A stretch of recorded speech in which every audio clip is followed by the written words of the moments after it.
Bonjour à vous tous et bienvenue à la prédication de la parole de Dieu. Bienvenue au message des Écritures pour l'Église de Dieu, à ces vérités de la Bible pour bien nous disposer à adorer notre Sauveur et Seigneur et à pratiquer son ordonnance avec des cœurs sensibles et reconnaissants. Les Écritures affirment solennellement: celui qui mangera le pain ou boira la coupe du Seigneur indignement, la Bible nous dit, sera coupable envers le corps et le sang du Seigneur. Donc, on se prépare là, à célébrer le repas du Seigneur, on se prépare à se tourner vers lui, puis à se rappeler ce corps brisé, puis ce sang versé pour nous. Et Dieu dit, il faut le faire avec la bonne disposition. On nous dit que chacun donc s'éprouve soi-même, qu'il s'examine, c'est bon l'autocritique, qu'il s'examine soi-même, et qu'ainsi il mange du pain et boive de la coupe. Car celui qui mange et boit sans discerner le corps du Seigneur avec ce mémorial de son œuvre sur la croix, mange et boit un jugement contre lui-même.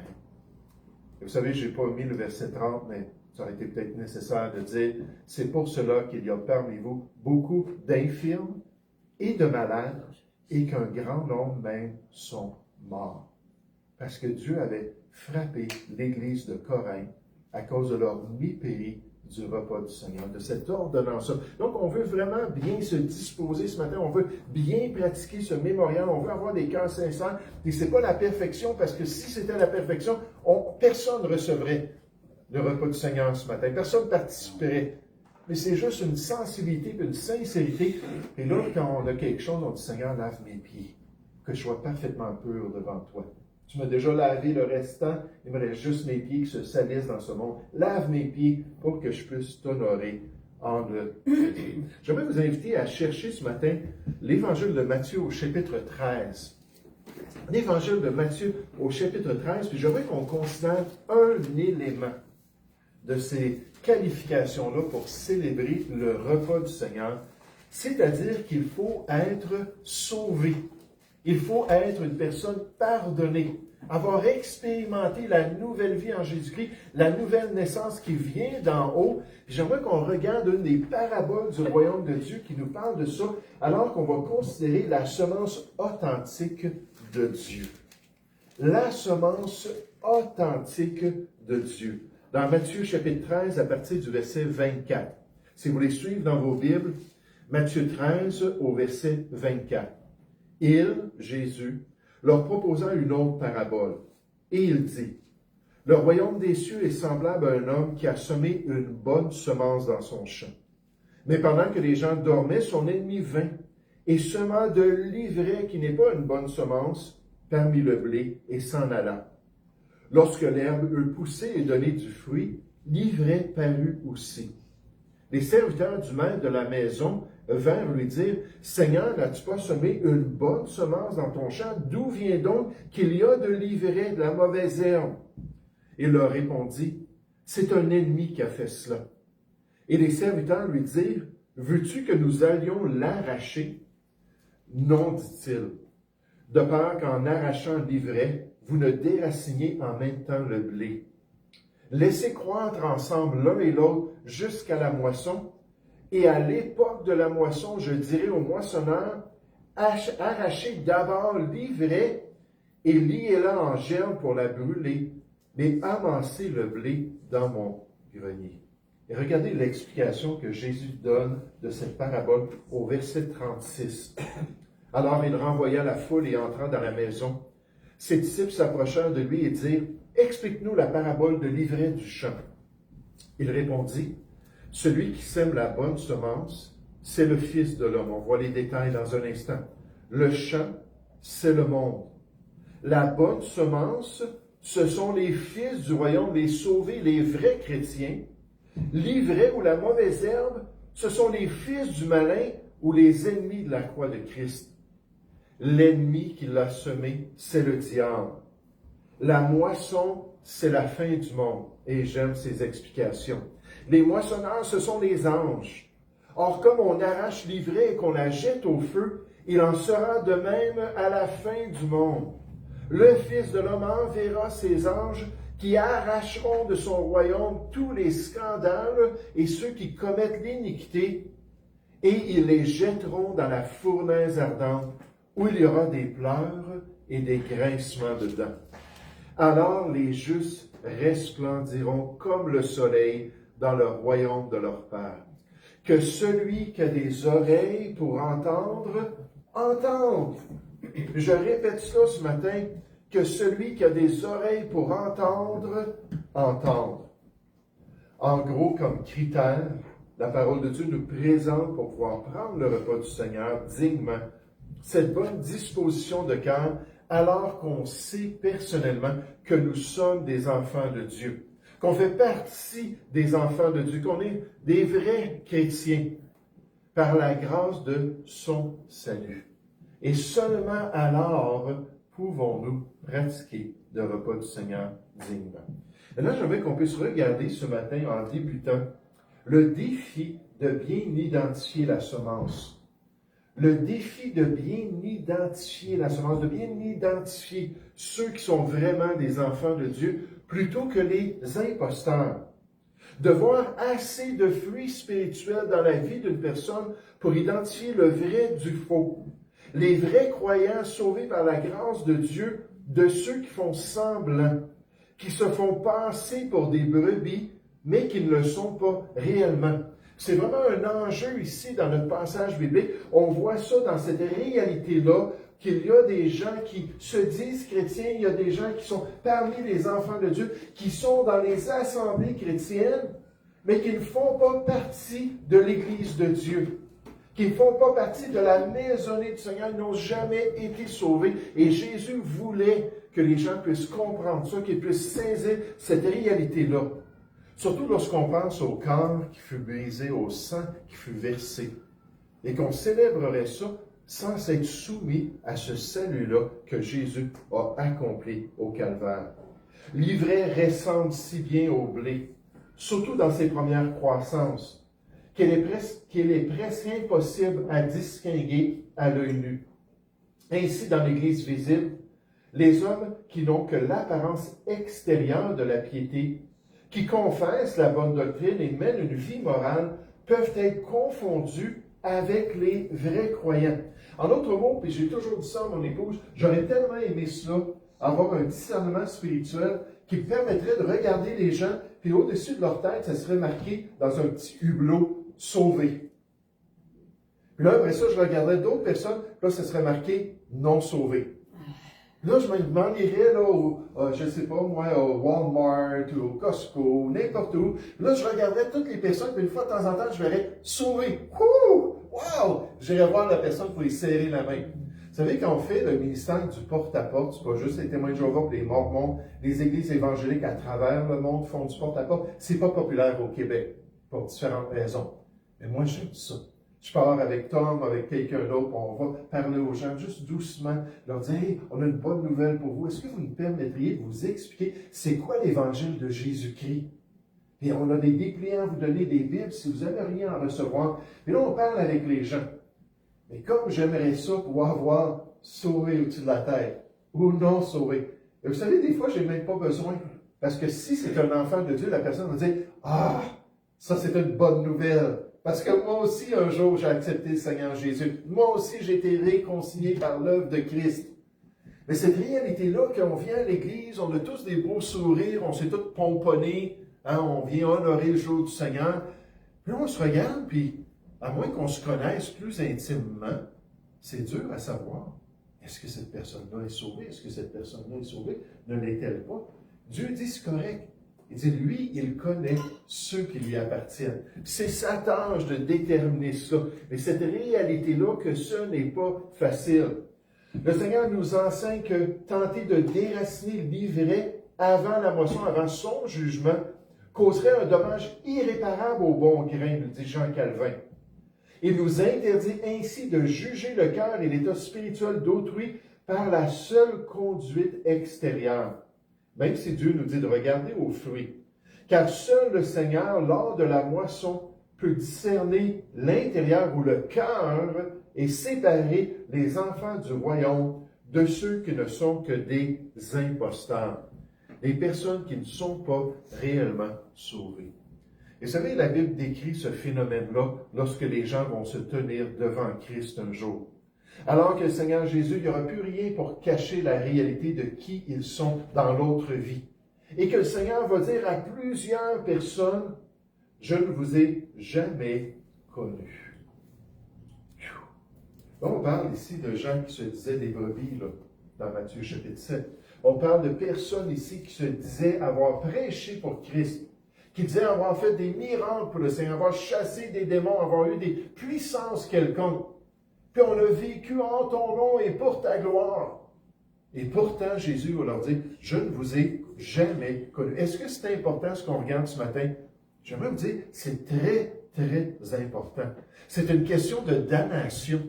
C'est une question de réalisation qu'il ne faut pas être des hypocrites. Il ne faut pas être des acteurs. Cette semaine, on est allé au Dollarama, puis il y avait plein d'affaires d'Halloween. À un moment donné, je suis arrivé, il y avait des masques. Des masques, juste un visage tout blanc, puis avec des peintures qui étaient vendues en dessous. J'ai dit à mon épouse, je veux en acheter 2. Parce que je demandais à quelqu'un plus artistique que moi de faire un beau sourire sur un, avec peut-être des belles joues rouges, puis ainsi de suite. Puis l'autre faire un sourire là, comme découragé sur l'autre. Et pourquoi? Parce que la Bible nous parle des hypocrites. Qui étaient les hypocrites dans les temps bibliques? C'était les acteurs dans les pièces de théâtre. Ceux qui arrivaient pour parler de leur victoire et de la joie, là, ils mettaient un visage de joie. Oh, oh, oh! Ils étaient tous contents. Ceux qui venaient de vivre une tragédie, puis ils mettaient un visage de triste, puis oh, que c'est difficile. Et c'était des hypocrites parce qu'en arrière du masque, là, ça pouvait être un beau sourire quand la personne était triste ou une belle tristesse quand la personne était joyeuse. Dieu dit qu'il veut qu'on soit transparent, qu'on soit réel. Donc, ce matin, on vient ici et on dit, moi, je suis chrétien. Mais est-ce qu'on est vraiment chrétien? C'est pas pour mettre le doute sur le salut, jamais, jamais. Moi, j'encourage toujours la certitude. Et je veux que les gens sachent, oui, je suis sauvé. 1 Jean 5,13, je vous ai écrit ces choses afin que vous sachiez que vous avez la vie éternelle, vous qui croyez au nom du Fils de Dieu. Mais que ce soit une vraie certitude, basée sur une expérience de salut, une réalité dans notre vie. Jésus va dire, je ne vous ai jamais connu. Retirez-vous de moi. Vous ne rentrez pas dans mon royaume. Vous qui commettez l'iniquité, qui n'avez jamais été lavé de vos péchés, qui n'avez jamais expérimenté cette transformation-là qui se trouve en Jésus-Christ. Et on voit la confusion d'essayer de déterminer qui est sauvé ou non dans notre passage. Regardez dans Matthieu chapitre 13, au verset 24, il leur proposant une autre parabole, il dit, le royaume des cieux est semblable à un homme. Puis en passant, si quelqu'un est artistique, qui aimerait faire les 2 visages, là, je vous amène là, l'équipement, puis je serais bien content. Le royaume des cieux est semblable à un homme qui a semé une bonne semence dans son champ. Dans l'explication de Jésus, c'est les vrais sauvés, les fils du royaume. Mais pendant que les gens dormaient, son ennemi vint, semant de l'ivraie parmi le blé. L'ivraie qui est une semence qui est inutile, une semence très similaire au bon grain, mais qui ne donne pas rien de bon. C'est pas potable, là, l'ivraie. Donc, les faux croyants, les faux frères, et s'en alla. Verset 26. Lorsque l'herbe eut poussé et donné du fruit, l'ivraie parut aussi. Les serviteurs du maître de la maison vinrent lui dire, Seigneur, n'as-tu pas semé une bonne semence dans ton champ? D'où vient donc qu'il y a de l'ivraie? Ils ont dit, il y a certaines personnes, il y a certaines parties de la récolte que c'est évident, là, une fois que c'est un peu plus mature, là, c'est évident que c'est pas du bon grain, là, c'est pas comestible. Là, comment ça se fait? Qu'est-ce qui arrive? Puis des fois, on voit ça, n'est-ce pas? On parle avec quelqu'un, puis il vient à l'église, puis la personne est fidèle, puis à un moment donné, on discute sur le salut, puis « Ah, mais je suis une bonne personne. » Ou peut-être qu'elle va dire « Ah, mais moi, j'ai été mariée avec cet homme-là 25 ans. » Ou peut-être j'ai élevé mes 12 enfants. Là, on s'aperçoit que la personne présente comme fondement de son assurance ses propres œuvres. Elle n'a pas compris, là, que ça vaut rien, c'est mort, nos bonnes œuvres. C'est pas comme ça qu'on est sauvé, c'est seulement par l'œuvre de Jésus-Christ. Là, on voit qu'il y a des indications que cette personne-là, ça ne marche pas. Des fois, c'est juste assez pour nous mettre un doute dans l'esprit. C'est ce que ces gens-là expérimentaient, verset 28. Il leur répondit, c'est un ennemi qui a fait ça, celui qui veut insérer dans l'œuvre de Dieu, dans l'Église de Jésus-Christ, de faux frères. Et les serviteurs lui dirent, veux-tu que nous allions l'arracher? Non, dit-il, de peur qu'en arrachant l'ivraie, vous ne déraciniez en même temps le blé. Parce que vous pensez comprendre les choses, vous pensez être capable d'avoir assez d'expérience dans la récolte pour dire ça c'est le bon blé, puis ça c'est l'ivraie, la mauvaise herbe, mais peut-être que vous allez toucher au bon grain, puis enlever le bon blé. Superficiellement, ils sont tellement similaires à des gens qui savent bien parler, des gens qui savent bien se comporter, qui connaissent les Écritures, les commandements de Dieu, qui ont vraiment l'air de serviteurs de Dieu en apparence, mais Dieu le sait dans leur cœur, ils ne sont pas sauvés. Verset 30, voici la responsabilité, laissez croître ensemble, l'un et l'autre, jusqu'à la moisson. Et à l'époque de la moisson, je dirai aux moissonneurs, arrachez d'abord l'ivraie, là, ça va être le temps, et liez-la en germe pour la brûler, mais amassez le blé dans mon grenier. Et là, les anges saints de Dieu vont pouvoir avoir ce parfait discernement. Ils vont dire, oui, toi, tu ne fais pas partie des vrais enfants de Dieu. Puis toi, tu fais partie des vrais enfants de Dieu. Puis ils vont faire un grand nettoyage à la fin des temps entre les brebis, les boucs, ceux qui ne connaissaient pas le Seigneur.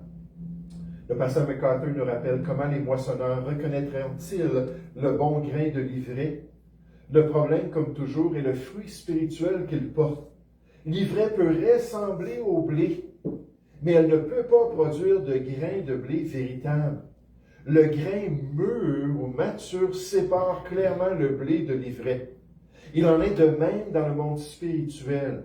Les fils du malin peuvent imiter les enfants du royaume, puis le diable, il est parfait, c'est un imitateur, un contrefaiseur, un faussaire qui vient là, essayer d'amener la fausseté dans l'œuvre de Dieu.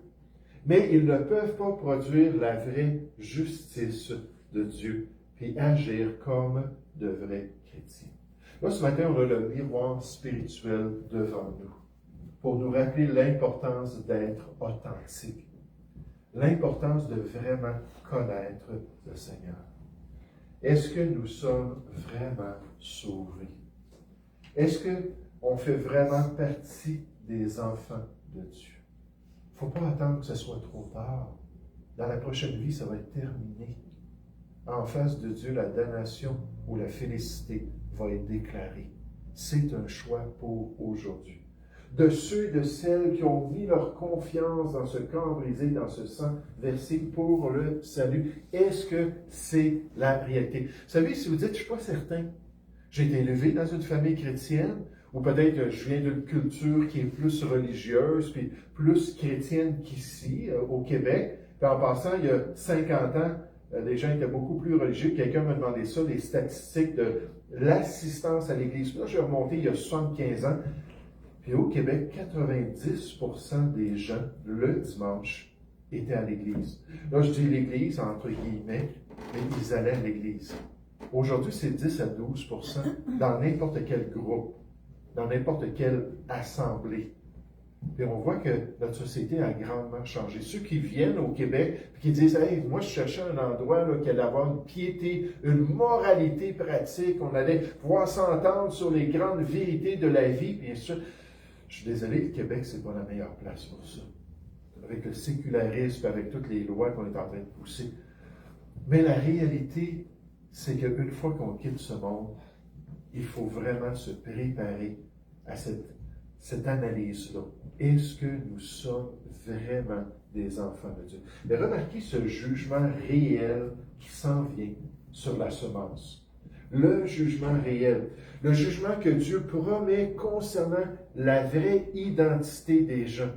Concernant ceux dans l'Église chrétienne qui ne font pas partie réellement de l'Église, qui manifestent une forme peut-être de religiosité, de piété familiale ou culturelle, mais sans jamais avoir fait ce choix de cœur envers le crucifié, envers Jésus et son œuvre sur la croix. Surtout, le sens principal est une menace solennelle dans cette parabole. Bien que le faux croyant livré puisse prospérer et ressembler au vrai croyant le blé pendant sa vie, le jugement final est certain, on ne se moque pas de Dieu. Puis on peut tromper les autres pendant notre vie. Puis on peut même se tromper nous-mêmes. Mais j'aimerais vous dire, on ne peut pas tromper Dieu. Dieu le sait. Il connaît ceux qui lui appartiennent. Les anges viendront pour séparer les impies des justes. Et ils seront jetés dans la fournaise ardente. Cette parabole est un avertissement puissant contre l'hypocrisie et la fausse assurance du salut. Alors que Dieu nous met devant cette réalité. Regardez dans notre passage principal, dans l'explication du Seigneur Jésus, alors qu'il voulait que ses disciples comprennent les enjeux spirituels du royaume de Dieu. C'est pour ça qu'il a fait ces 7 paraboles-là dans Matthieu chapitre 13, les paraboles du royaume. Pour le peuple, c'était de la confusion. Ils ne comprenaient pas l'idée de ce sommeur ou l'idée de celui qui a trouvé une pierre précieuse ou un diamant, peu importe toutes les différentes paraboles. Mais pour les disciples, c'était un temps pour leur expliquer ce qui était le plus important dans le royaume de Dieu. Et c'est la même chose pour nous. Dieu veut qu'on comprenne que c'est la damnation pour les hypocrites. Verset 36 dans l'explication de Jésus. Alors il renvoya la foule et entrant dans la maison. Ses disciples s'approchèrent de lui et dirent, « Explique-nous la parabole de l'ivraie du champ. » Verset 37. Il répondit, « Celui qui sème la bonne semence, c'est le Fils de l'homme. » Jésus lui-même qui est en train de bâtir son Église ici-bas. Le champ, c'est le monde. La bonne semence, ce sont les fils du royaume, ceux qui sont sauvés, qui font partie du royaume de Dieu. L'ivraie, ce sont les fils du malin. L'ennemi qui l'a semé, c'est le diable. La moisson, c'est la fin du monde. C'est tellement clair, les moissonneurs, ce sont les anges. Or, comme on arrache l'ivraie et qu'on la jette au feu, c'est ça une parabole, n'est-ce pas? Une parabole, c'est une histoire fictive d'une réalité populaire à l'époque. Pour les Juifs, avoir un champ puis avoir un temps de moisson, c'était normal, ils comprenaient cela. Puis d'avoir des moissonneurs qui arrivaient quand c'était le temps, il y avait la première saison, il y avait l'arrière-saison, mars-avril, puis après ça, la moisson. Puis là, ils arrivaient dans leur champ, puis là, avec les amis, puis les moissonneurs, la famille, là, ils enlevaient toutes les choses, puis ils nettoyaient, puis enlevaient ce qui n'était pas bon, puis ce qui était bon. Jésus prend une réalité spirituelle du royaume, il associe ça parabolé. Bolé, c'est une histoire qui est mise à côté d'une réalité spirituelle pour dire voici ce que vous devez comprendre à la lumière de ce que vous connaissez déjà. Vous savez, c'est une bonne méthode d'enseignement, Nadia. Il faut toujours se souvenir de cela. Que Nadia fait l'école à la maison, gloire à Dieu, mais c'est une bonne méthode d'enseignement de prendre quelque chose qui est déjà bien maîtrisé, puis de l'appliquer pour apprendre une nouvelle leçon. Et les paraboles de Jésus, c'est toujours ça. Des réalités, puis les gens comprenaient dans le monde matériel, puis là, pour expliquer les réalités du monde spirituel, pour que les gens puissent saisir ce qui se passe. Verset 41.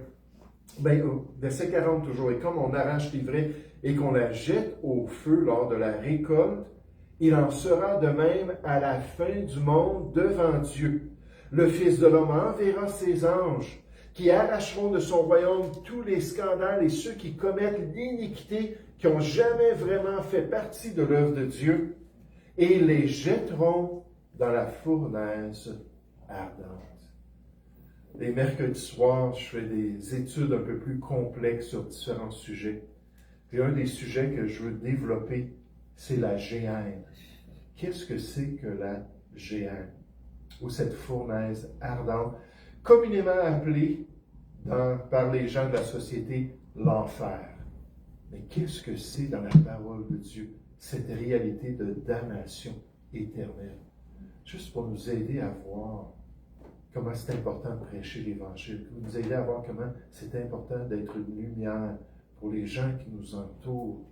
Parce qu'ils vont quitter cette vie. J'ai eu un texte qui m'a été envoyé, un courriel, pardon, qui m'a été envoyé récemment, ce matin plutôt, d'une dame pour qui je priais, puis même des gens les mercredis soirs, on priait pour elle aussi, Rosa, 42 ans, une maman, puis elle est décédée subitement.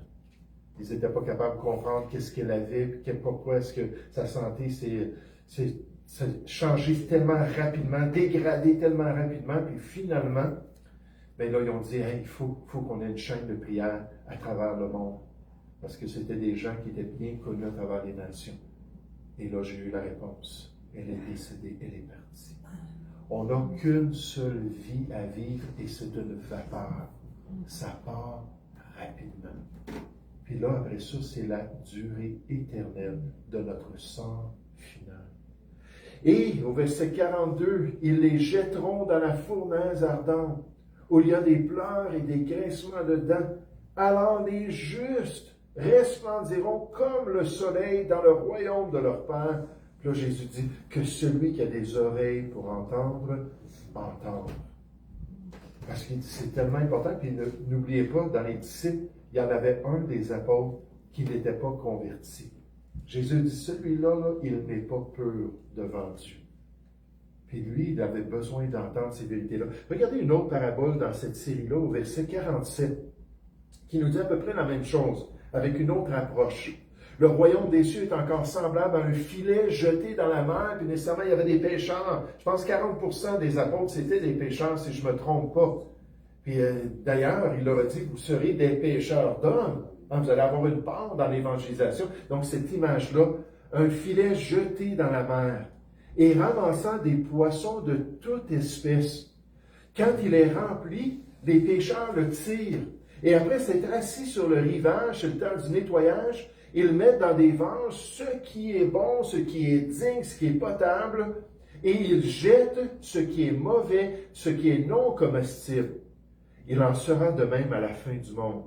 Les anges viendront séparer les méchants d'avec les justes et les jetteront dans la fournaise ardente où il y aura des pleurs et des grincements de dents.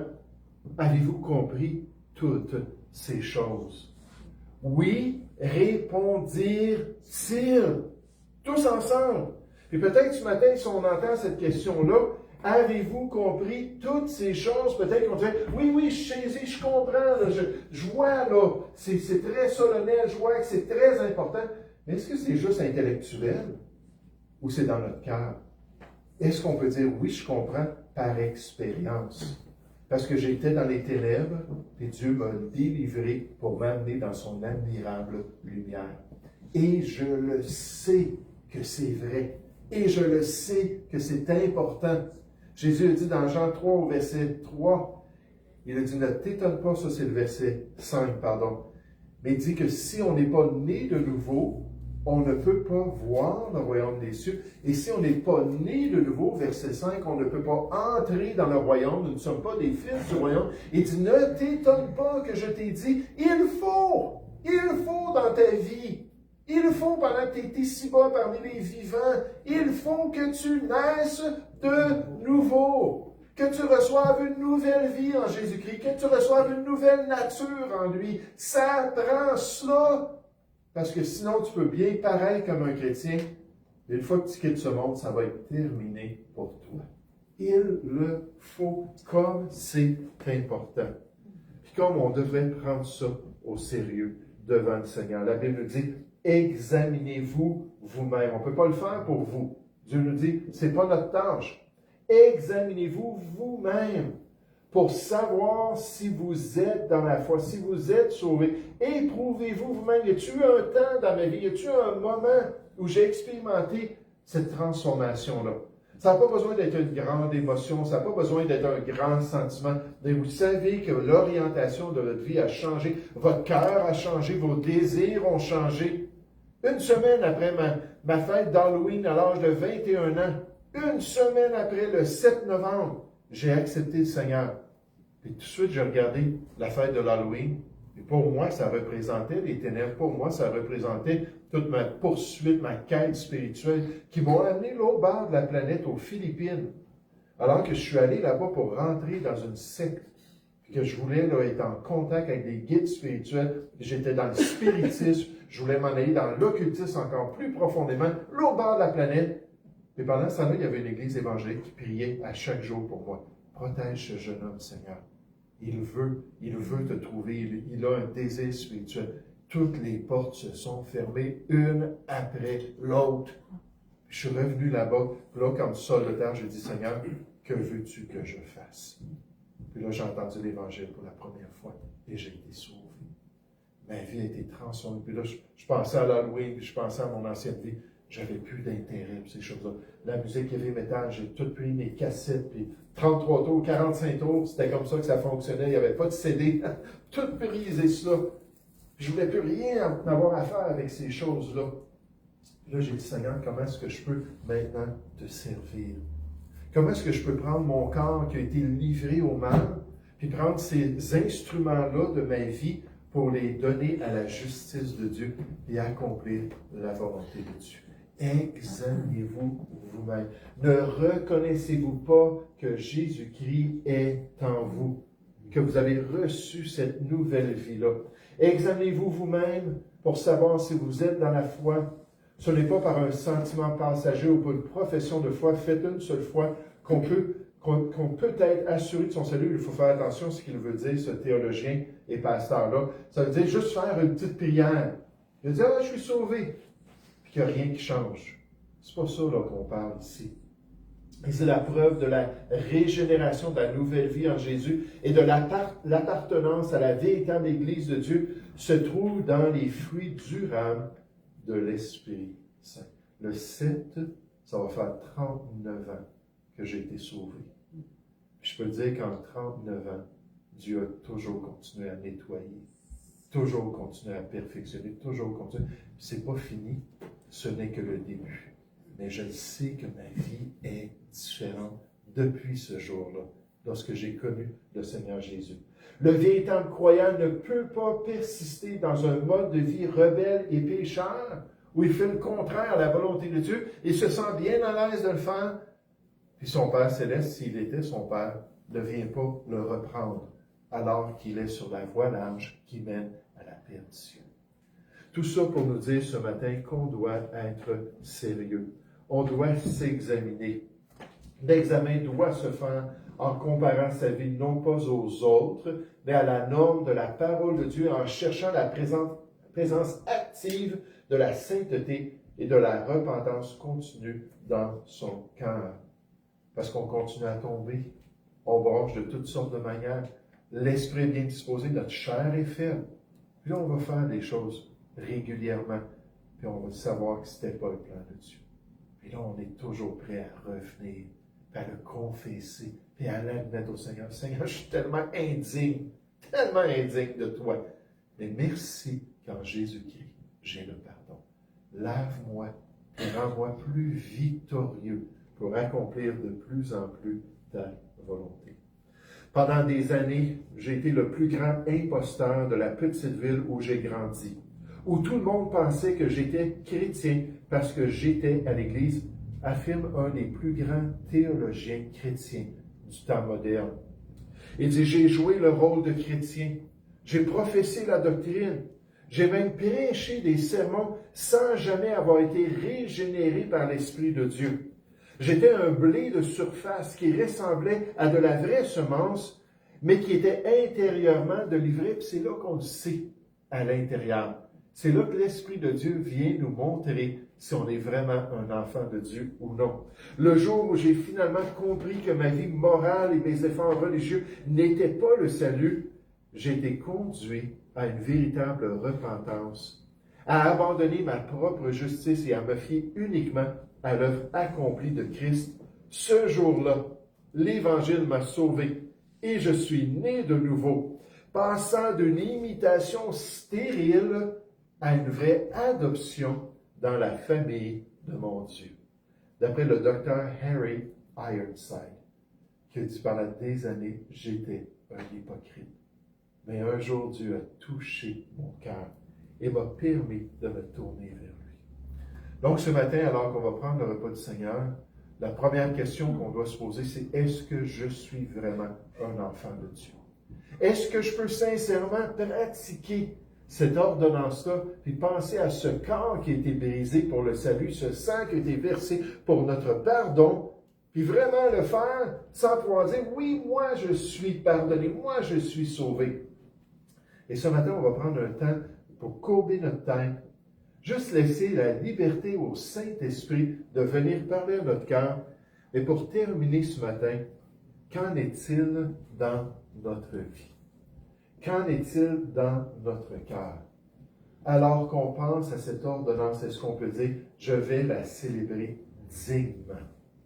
Je vais la célébrer d'une manière réelle et authentique, parce que moi aussi, j'ai été pardonné par mon grand Sauveur. Nous allons prier ensemble. Ô Père Céleste, Seigneur, je veux te louer, je veux te remercier pour ta bonté et ta grâce. Et Seigneur, je veux te demander ce matin de nous guider alors qu'on prend ce temps d'introspective, Seigneur, alors qu'on s'arrête pour s'examiner.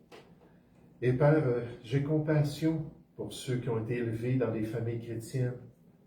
C'est tellement un contraste avec mon arrière-plan, étant dans les profondeurs de Satan pendant ma jeunesse et ayant expérimenté une transformation extraordinaire.